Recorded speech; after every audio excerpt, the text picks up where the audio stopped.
Estávamos falando sobre as dosagens na questão do canabidiol. Diego? Então, eu vou falar um pouquinho, bem raso, sobre dosagem, principalmente porque eu não sou médico, né? Então, no momento que eu falo sobre isso, eu falo sem propriedade, sou publicitário, né? Dono de uma empresa, dono da Green Camp Assessoria. Dosagem, nós temos no próximo episódio a doutora Luciana Rosa falando tudo sobre a prescrição médica em relação ao canabidiol. Ela prescreve, ela mostra como funciona. Não percam, no próximo episódio. Perfeito. Então, a gente sempre peca por essa questão da dosagem. A dosagem, isso é uma premissa clínica. Eu não posso falar como médico, né, porque eu não sou médico, mas a gente atendeu mais de 2.000 pacientes na Green Camp Assessoria, assessorando até hoje, desde 2019, que a gente trabalha nessa área, então assessorando esses pacientes. Então a gente entende o que é uma alta dosagem, baixa dosagem, a gente tem pacientes que estão usando há 5, 4 anos os produtos e também tendo uma melhora já com estudos, digamos assim, de uma certa forma com relatos de casos de curto e médio prazo. Né? A gente entende mais ou menos até 10 anos dá para fazer um estudo de longo prazo eficaz. Então a gente tem já esses resultados que uma alta dosagem, sim, ele pode se tornar maléfico. O THC, que é uma das propriedades da cannabis, ele é psicoativo e sim, pode causar alguns efeitos malefícios. Não são efeitos que levam a óbito, obviamente, que não tem, existem estudos específicos também, que a letalidade, não existe como se comprovar a letalidade da cannabis, porque não existe como tu mensurar o uso nem em quantidade. É como se fosse mais ou menos um baseado vezes 1000 que a pessoa precisa usar, isso em estudos comprovados, como se fosse uma quantidade de um baseado específico. Quando a pessoa usa essa quantidade, só que não tem como mensurar isso, porque não existe uma pessoa usar 1000 de uma vez só. Né? Então não tem como isso em estudos e análises clínicas até. Então a gente tem hoje a questão da dosagem como o principal fator para que a gente entenda qual é o benefício e o malefício, principalmente do THC, que é uma substância psicoativa. Quanto tempo ela está em estudo? Olha, eu não sei te dizer ao certo quanto tempo, mas a gente tem relatos, pelo menos no mundo, desde 2012, 2013, em pacientes. Já a cannabis ela é estudada há muitos anos. Existe um estudo específico, que foi o primeiro estudo de sintetização na cannabis, acredito que a médica vai falar sobre um pouquinho sobre isso, que teve um médico, um bioquímico, que ele se chama Rafael Mechoulam, ele é israelense, que fez o primeiro teste da cannabis, um teste cego, que seria o quê? Metade do público dele, que ele aplicou no teste, usou um bolo com um tipo de cannabis, e o outro usou com outro tipo de cannabis, com o CBD e o THC. Esse estudo comprovou que cada pessoa tem uma resposta diferente da outra usando a mesma substância. Então, por exemplo, 20 pessoas usaram aquela substância, ele conseguiu ver em 20 pessoas 20 ou até mais resultados diferentes em cada pessoa. Então, não é que a cannabis é usada com malefício, só que ela, sabendo ser usada, ela pode ser benéfica para todos os casos. Como todo medicamento, né? Todo medicamento ele é usado numa dose correta, com orientação médica, tem lá os seus efeitos colaterais, né? Porque é patógeno, né? Outros não, mas todo medicamento ele tem o seu efeito. Se você usa numa alta dosagem, você vai ter, dependendo do medicamento, o grau de contraindicações, de né? colateral. Colateral, né? Que pode alguns levar a óbitos, né? Mas a cannabis já não faz isso, né? Não tem isso, não existe nenhum estudo no mundo comprovando isso. Que a cannabis não faz. Que a cannabis não existe, não faz, nunca matou ninguém a cannabis, né? Pode dar alguns processos, por exemplo, que a gente vê em pessoas que fumam há muito tempo, de perda de memória recente, ou ficar lisado, enfim, ou ficar sonolento.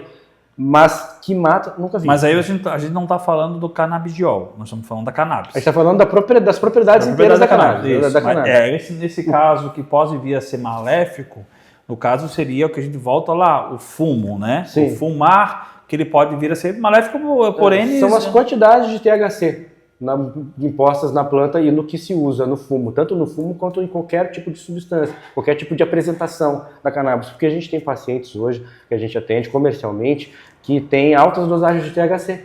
Por quê? Porque eles precisam disso. né? Eles têm necessidade, é receitado clinicamente que eles precisam desse teor alto de THC. Pode dar algum efeito colateral? Pode, mas eles têm necessidade disso, né? Então, é como você tem um radioquímio. Às vezes você precisa fazer porque tem câncer, mas você sabe que tem colateral, né? Você sabe que pode apresentar colateral. O que é náusea, vômito, né? Todos, eu concordo com você. Eu acho que a gente não precisa nem especificar questões de medicamentos, né? Existe o colateral. Mas esse não é uma questão generalizada, não são várias pessoas que vão ter esse tipo de uso, né? Exatamente. São alguns pontos, né? Pessoas pontuais, né? Doenças pontuais, nesse caso, né? Exatamente. O que a gente vem conversando, né? Já vamos entrar para outro assunto aqui, porque a gente está rodando muito em cima desse aí. É a questão da liberação, né? Descriminalização. O que pode e o que não pode ser saudável para a produção em grande escala do medicamento, do extrato do canabidiol. Sim. Que, né, pelo que a gente vem entendendo há pouco tempo, né? 2012 não é tanto tempo, são 12 anos. Né? Isso de pacientes a gente vê, né? Mas assim, o estudo do cannabis ele é feito há muitos anos. Vamos botar um pouquinho de história aqui. A cannabis ela é utilizada, tem datado de 2.000 anos antes de Cristo, né? A cannabis ela é datada escritamente. Sim. Mas ela é usada, dizem, né, há 10.000 anos antes de Cristo. Então, ela é uma planta que já estava aqui, sempre esteve. 10.000 anos antes de Cristo? Ela é usada para muita coisa. Moisés não cruzou o mar lá, não. Não. Ou o cara, como é que vão lá? Porque a planta sempre mais esteve THC aqui. do que CBD? Já encontraram até indícios nos dinossauros sobre isso. Sério? Já, em questão de química, que a cannabis já estava aqui há muito tempo. Dinossauro fumando um. Não, eu digo fumando mas aí tem muitos que são herbívoros, né? E acabam comendo porque ela é uma planta... Chapadaço. Ela é uma planta doce. Olha, aí não pode ser nada. Mas, tipo assim, tem esses estudos, assim, porque... Cara, tu imagina aquele dinossauro gigantão com aquele pescoço enorme, muito louco, um dreadzão gigantesco. Mas é uma planta milenar. É uma planta milenar. Né? Então, datado assim, historicamente, que a gente tem é de 2.000 anos antes de Cristo, mas a gente sabe que havia muito tempo antes. Né? Então, a gente tem inúmeros casos, é usado até em muitas religiões, né? Pelo mundo inteiro. Os indígenas usam. Os indígenas sempre usaram. Né? Então, quem criminalizou foi o homem branco, na real, de fato mesmo. Então, Como sempre. Como sempre. Como sempre, né? Eu digo homem branco mesmo, branco. De fato mesmo, né? Porque hoje a cannabis é uma questão racial. Né? Então a gente tem hoje dentro da cannabis uma reparação racial e social que está acontecendo no Brasil, por isso que a gente estava falando antes, que a cannabis foi criminalizada e usada e colocada dentro de centros onde eram centros de negros. Né? Então eles colocaram as favelas e a cannabis, a maconha que eles falam, né? Porque ela não vem de uma região que é abrangente na questão afrodescendente, que é a Jamaica. A Jamaica ela tem essa tradição. Ela se popularizou pela Jamaica por causa da música. Né? Mas é uma tradição o fumo lá. Claro, com certeza. Mas você sabe qual é o maior produtor A caia, né? Não, aqui é a cânhamo. Que é o maior produtor de cânhamo de cannabis no mundo. É a China. A China? É a China. É o maior produtor de cannabis no mundo. E os mais línguas, falta estudo, porque é difícil de entrar no país, Coreia do Norte também. Tá? Maior produtor de cannabis. Os dois são os maiores produtores de cannabis do mundo. Cannabis, digo, o cânhamo, que é cannabis. O cânhamo? O cânhamo. Cânhamo. É o cânhamo, que é aquela seda, aquela fibra para fazer construção, para que não é usado medicinalmente, porque na China é proibido. Né? Então, na China é proibido usar medicinalmente. Só que eles são o maior produtor de cânhamo, né?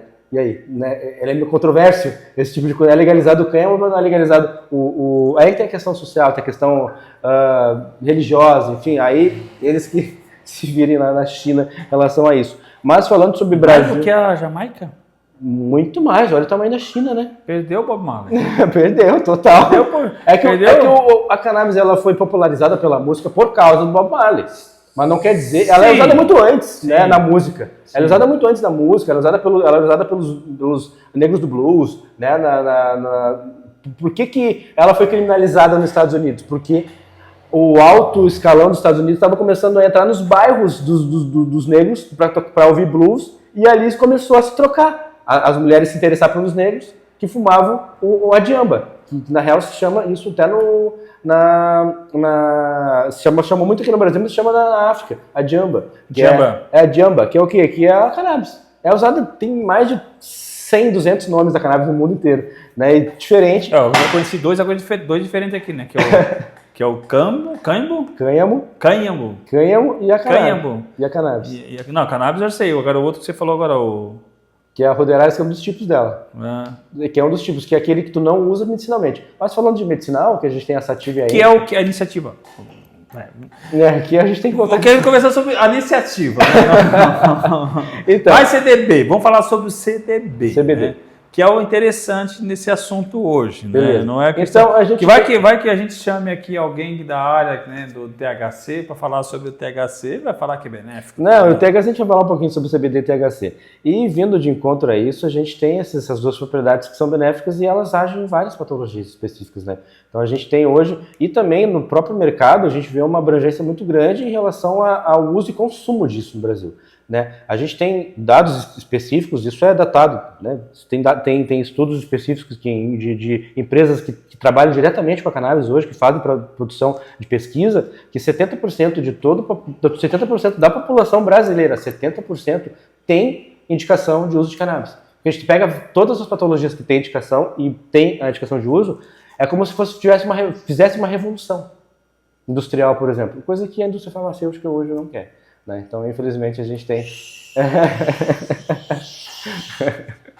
Então, esse é outro assunto. Não, já vão cancelar meu canal, pelo amor de Deus. Não. Dá para cortar. Corta isso aí, ó. Corta, diretor, corta, porque... Não, é outros interesses, correto? Exatamente. É outros interesses. Mas, enfim, vamos falar agora sobre a importação e o uso pessoal. Sim. Né? Pelo que eu vejo aqui, ele é desde 2015 que a Anvisa que permite a importação desses produtos. Exatamente. Explica um pouco sobre isso.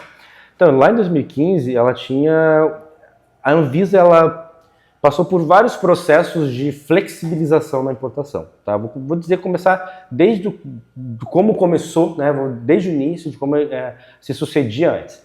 Antigamente, você precisava de um processo jurídico para conseguir cannabis. Em 2015, nessa época aí, se precisava de um processo jurídico, onde você precisava entrar para pleitear, tanto no SUS, enfim, para pleitear a própria importação. Né? Mas muitos faziam, digamos assim, o que era considerado tráfico, que era o quê? Ir lá nos Estados Unidos, comprar, botar dentro da bolsa e vir para cá com medicação. Né? Isso era mais comum do que a própria importação, né, nessa época.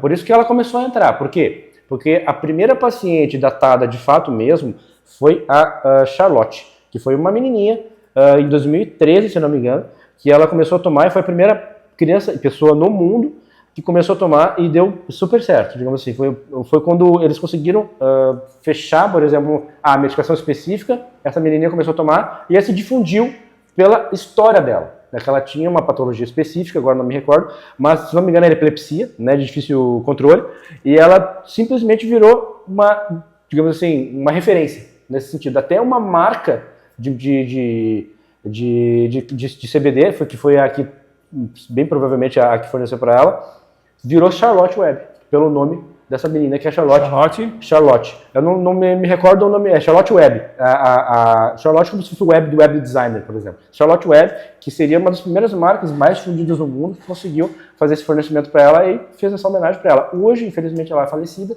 né? Faleceu há poucos anos, aí, há uns 4, 5 anos, se não me engano, eu não me recordo muito bem, mas faz pouco tempo que ela faleceu, ainda numa fase mais, não digo que criança, mas na fase adolescente dela.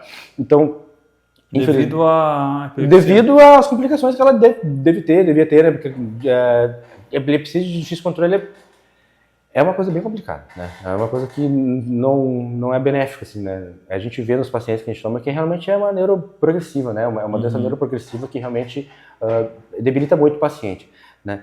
E a gente tem essa questão da importação desde 2015 por causa dessa Charlotte, que começou a se difundir, e aí em 2015 houve a primeira importação aqui no Brasil, que era por via judicial, pedindo para conseguir para realizar a importação, para ter liberação de importação, porque antes não existia nem lei para isso, né? Existia só uma resolução aqui sobre medicação, uma resolução aqui sobre produtos fitoterápicos, mas antes não existia nada sobre a cannabis específica, né? Para liberação e importação.